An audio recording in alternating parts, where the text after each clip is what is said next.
Sindaco Fregolento, ormai è ufficiale, da poche ore lei è una senatrice della Repubblica Italiana. Sì, non riesco ancora a crederci, io devo ringraziare tutte le persone che mi hanno dato fiducia, tutte le persone che mi hanno manifestato anche in queste ore la loro stima, devo ringraziare il partito, i militanti e tutti quelli che mi hanno sostenuto in questa campagna.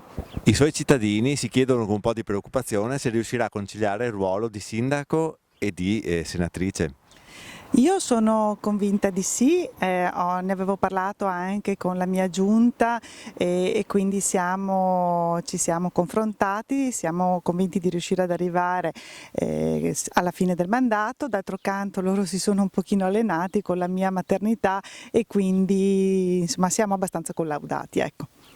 A proposito di maternità, e qui come la mettiamo?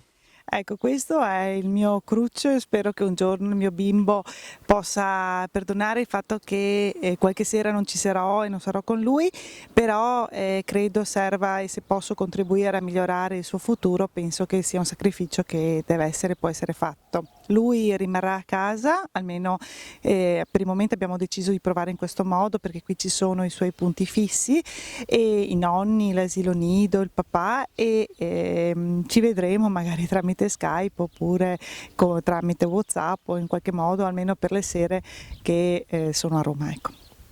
Un'ultima domanda, il suo cavallo di battaglia a Roma? Ma innanzitutto il primo cavallo di battaglia per noi sarà l'autonomia, dopodiché ci saranno lavoro, sicurezza, ambiente e soprattutto il sostegno alla famiglia.